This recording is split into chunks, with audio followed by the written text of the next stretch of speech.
It's Thursday, April 14th, and we're heading out west to see what the Sparks thought of their draft and how their roster turnover from last season to this season is going to impact their on-court performance. This is Locked On Women's Basketball. You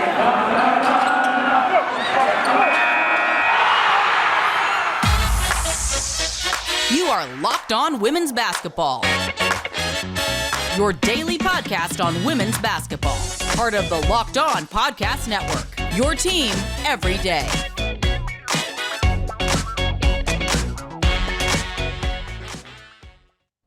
Yes, and hello and welcome. This is Alex Simon making a spot start here in the host chair for Howard Megdal, but don't worry, he will be back tomorrow here on Friday. But this is Thursday, and joining us today from the Next, it's David Yapkowitz from our LA bureau that we have here at the Next, because it is a bureau with David there. How are you doing today, Dave?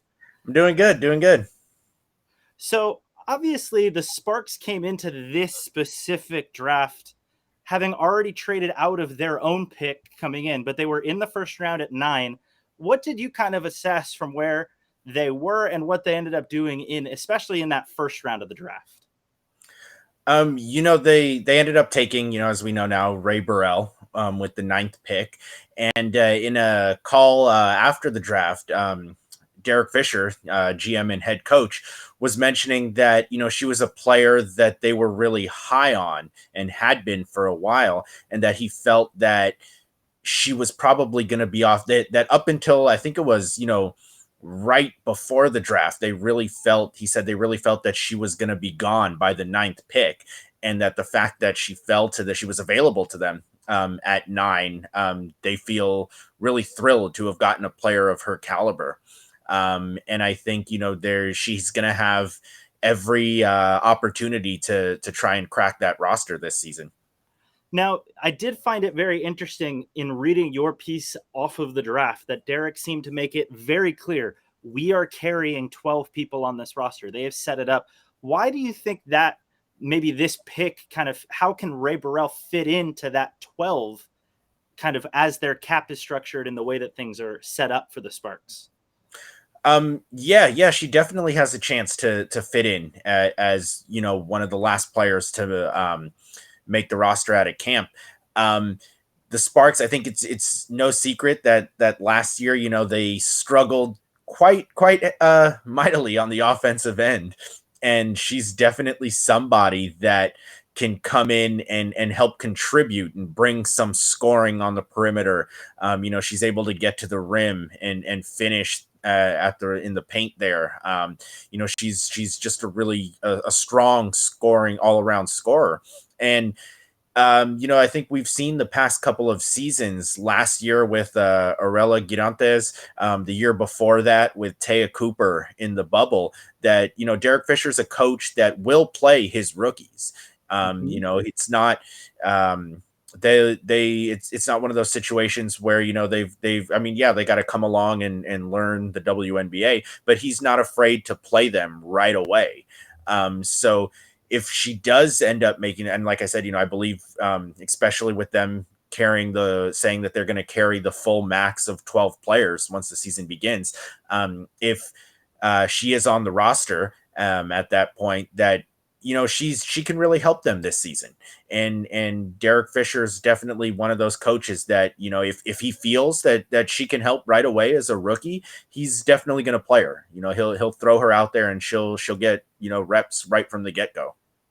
Now, obviously, Rae Burrell in the first round pick is the big name out of the night for the Sparks, but they did have 3 other selections, and they all seemed a little bit intriguing, at least to you in particular, and I'm intrigued by them too.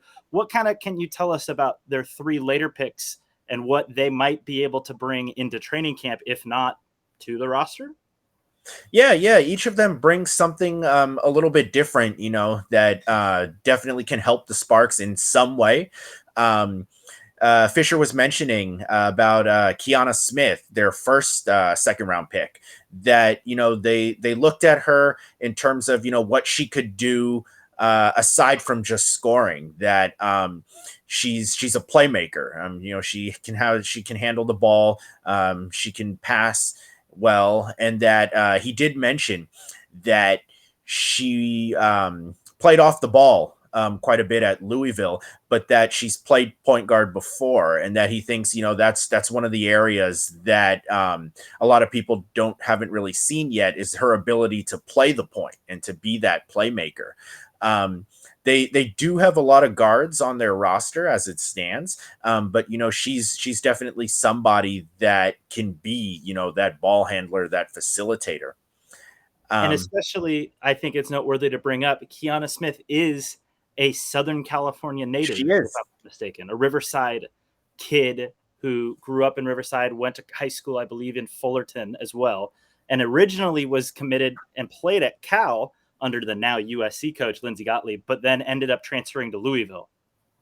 Right. Yeah, she is a local player, a local kid. And so that definitely brings, a little bit of background to her there. But she's definitely somebody that what they really liked most about her, according to Fisher, was just her ability to be a facilitator, a playmaker. Obviously, with their next pick, they took somebody who a lot of us got to watch a lot here between March and April, in UConn forward Olivia Nelson-Ododa. What did you kind of take away from the selection of Nelson-Ododa and kind of where she's going to fit into this training camp?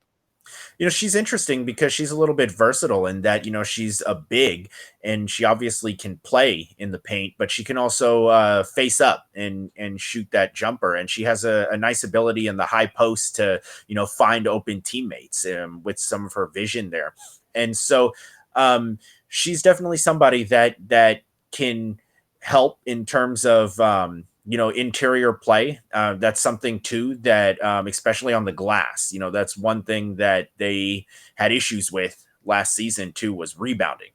And she's definitely somebody that can help in that aspect.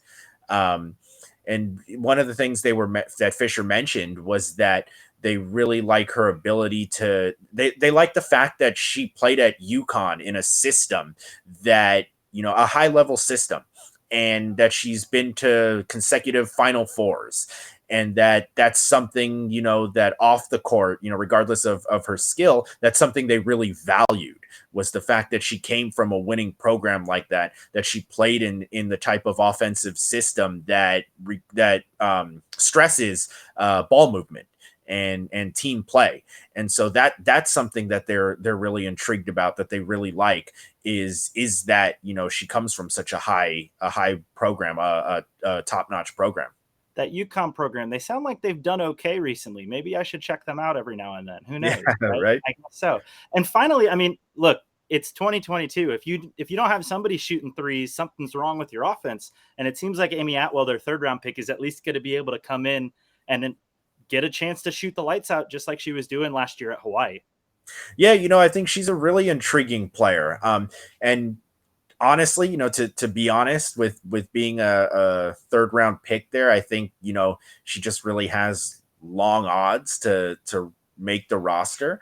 But that's not to say, that somewhere down the line, eventually, she can make a WNBA roster. But, I'm just really intrigued by her. She's a player that I'm really familiar with covering the Big West out here on the West Coast. And just watching her at Hawaii the past 5 years that she's been there, she's really transformed herself into a real versatile all-around offensive threat. When she was a freshman at Hawaii, she was always a good three-point shooter. And I actually spoke with her right before the tournament began, when Hawaii had won the Big West Championship. And she had mentioned to me that she knew that as she went through college, she wasn't going to be able to be just a three-point shooter, or just a big that can space the floor. She had to be able to do other things as well. And so she's really worked on that ability she can actually kind of put the ball on the floor a little bit, make plays off the dribble, get herself to the rim. And she did mention as well that, she always thought that after college, she was going to go back home to Australia and play professionally there. But with the season she had this past year, the WNBA just kind of really became a legit option for her. And so, it was kind of nice to actually see that pay off and to see her get drafted. And, Fisher mentioned that Sometimes, the WNBA dream does come later for certain players like that, and that he's really confident in that she'll be able to at least bring something of value to training camp and push other players in camp. Now, before we get into training camp, I want to take some time quickly to talk about Built Bar. Now, most Built Bars contain only 130 calories, 4 grams of sugar, 4 net carbs, and 17 grams of protein. Compare that to a normal candy bar. Those typically have around 240 calories. So you're looking at about half the calories. 30 grams of sugar. We're looking at so many less grams of sugar, 30 to 4, and dozens of net carbs compared to 4. And also at Built Bar, they're all about the taste. They make it taste absolutely delicious, then figure out how to make it healthy. And I don't know how, but they pull it off every time. Go to built.com and use the promo code LOCKED15 to get 15% off of your order, thanks to us here at the Locked On Podcast Network. Once again, use promo code LOCKED15 for 15% off at built.com. Built Bar. Tell them Grandma Myrna sent you.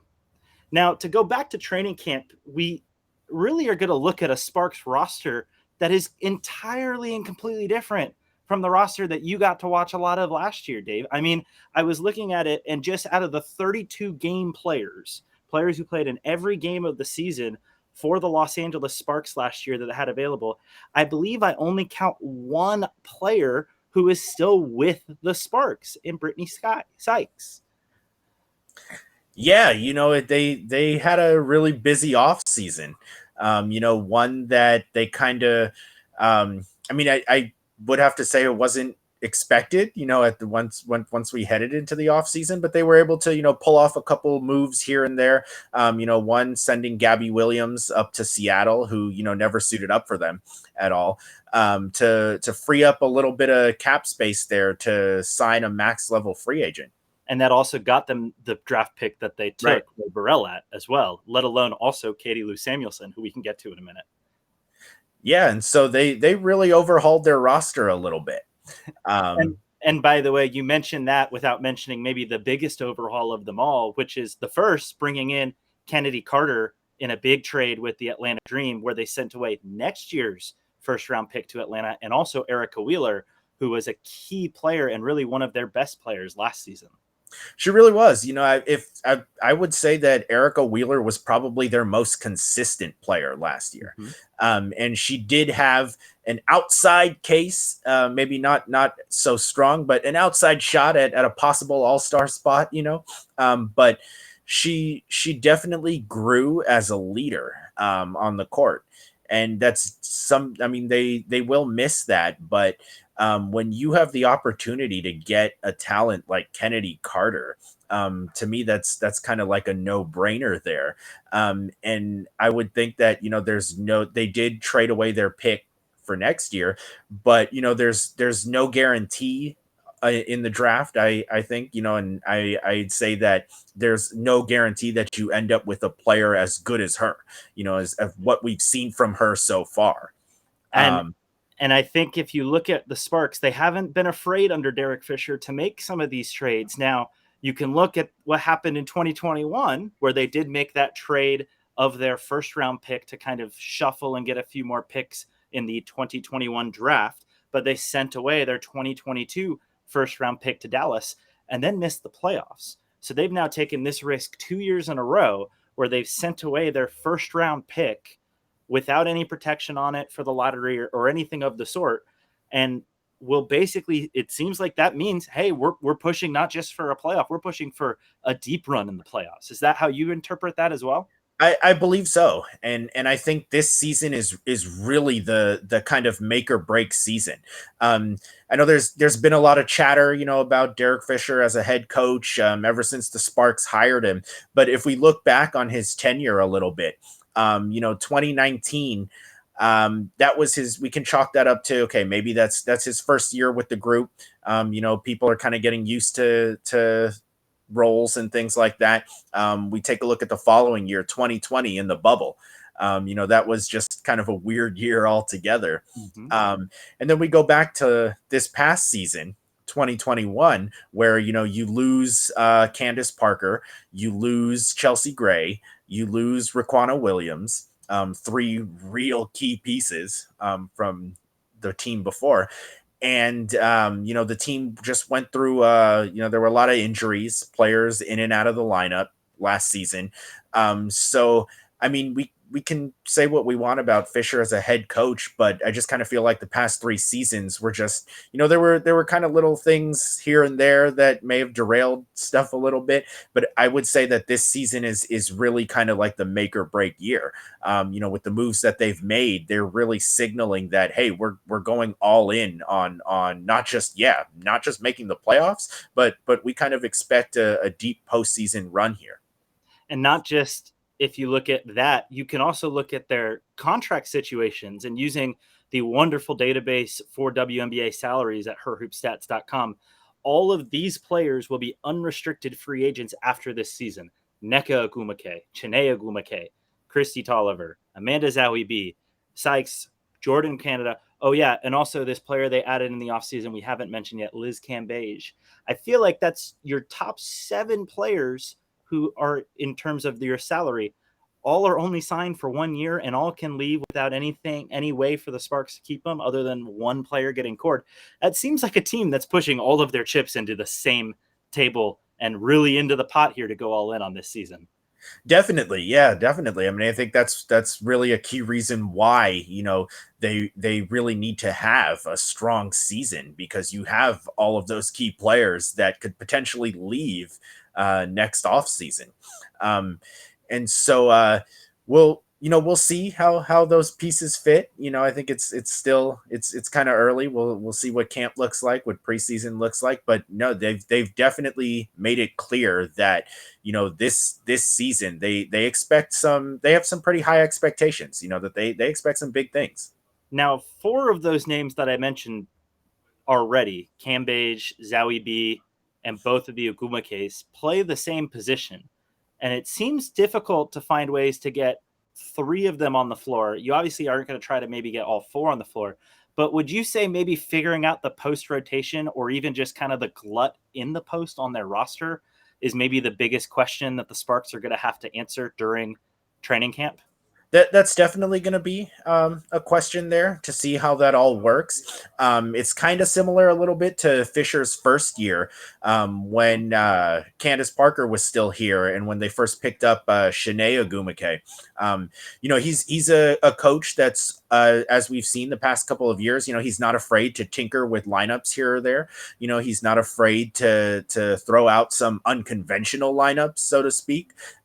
His first year of 2019, his initial starting lineup featured both Chiney and Nneka and Candace Parker. It was a forest type of lineup. Yeah. How tall it was all across the court. And that lineup didn't quite work out so much. And Chiney ended up coming off the bench. But he's definitely a coach that's not afraid to try different things. So we may see some interesting pairings at times. Last season, I thought the pairing between Nneka and Amanda Zahui-B really worked well. They had some really good chemistry there. Both of them are able to play in the high post. They fed off each other well, looking for each other under the basket. And, with Amanda's ability to stretch the floor, her being, one of their most consistent 3-point shooters last season, I really did like that pairing. I think, we saw some good things out of there. And Zahui-B has become a very elite level 3-point shooter out of all the centers in the WNBA. And Liz Cambage comes into this team with a very good outside shooting ability, either from the mid-range, even the deep mid-range, and from 3-point range. For a center, they do have 2 players in Zahui-B and Cambage who can shoot the ball pretty well from the outside. Yeah, definitely. I think Liz brings a lot offensively that they maybe didn't. I think you could also just say Liz brings a lot, period. And period. There.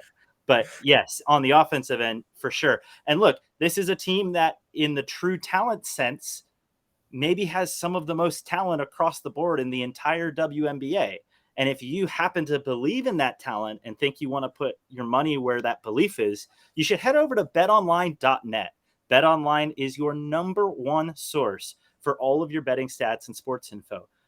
We got the NBA playoffs starting. The Major League Baseball season just got underway. You can find all of the latest developments, league reviews, and news there. And what we love at Locked On Women's Basketball is they even have WNBA odds. Now, David, the Sparks aren't necessarily considered a favorite on Bet Online, but if you wanted to think that they're going to put everything together this season and make that title run, you can get some fantastic odds. Right now I'm seeing plus 3,300 odds. That means if you bet $100, you could win $3,300 back if you think the Sparks are going to go all the way and take the title this year. Make sure you head to betonline.net to check these out. Bet Online, where the game starts. And to go off of that, Dave, what would have to happen for things to go right for the Sparks this season? What do you think is the most important key for that to happen? I think, these pieces, they just have to fit.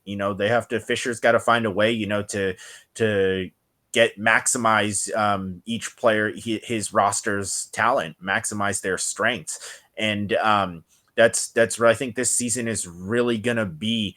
We're really going to see Fisher as a coach, because I feel like the pieces are there.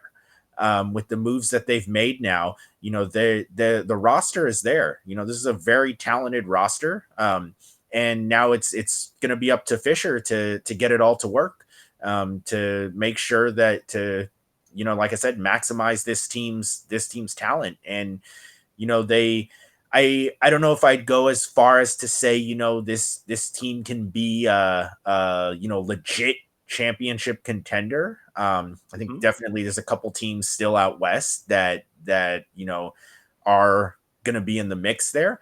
But this is a really talented team, from top to bottom.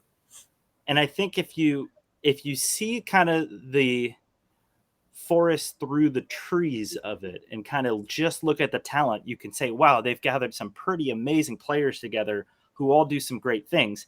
You can only play 5 of them at a time, though, and there is only one basketball. And finding how you take 2 players who maybe left their previous places with not the best situations and were maybe welcomed to be leaving, and obviously Atlanta traded Kennedy Carter away. Vegas did not bring Liz Cambage back, and Liz actually took less money to come to LA. You would wonder, with bringing those 2 into a locker room here, how is LA going to make that chemistry work? Is that something that you think is the number one question coming into this season? There certainly are a couple of personalities in the locker room this season. So, that's obviously too going to be one of Fisher's job is managing those personalities, and getting that to work. So yeah, that's definitely a valid question as to, how those personalities are going to fit. I think they kind of have a strong locker room, or at least, last season, I believe they did. Nneka, I think she's definitely one of the top, leaders in the league. And we've seen that, not just on the court, but, off the court as well. Big time. Yeah. And, and Shanae too. Shanae hasn't played as much as she would have liked, as she's mentioned before, with some of the nagging injuries that she still had. But, from hearing her speak and talking with her, she's also a big factor in that locker room in terms of leadership. So, and Christy Tolliver as well. So I think they have some strong leadership there, that can kind of corral some of these personalities here. And then, with Liz and Kennedy, I think they really have something, especially in Kennedy Carter's situation, that she really has something to prove.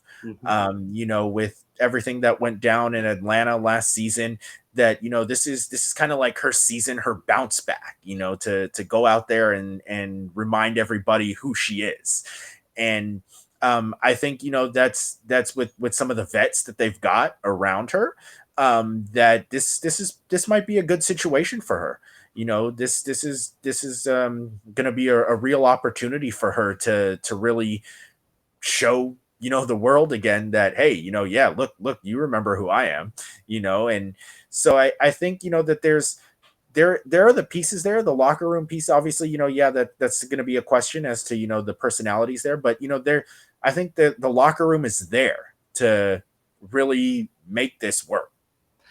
And they've pushed all of their chips into the table on it working. And that's kind of the duality of the Los Angeles Sparks this season to me. And I would love to see if you agree, is they have taken some big risks. They've changed some things. They're going to try this out.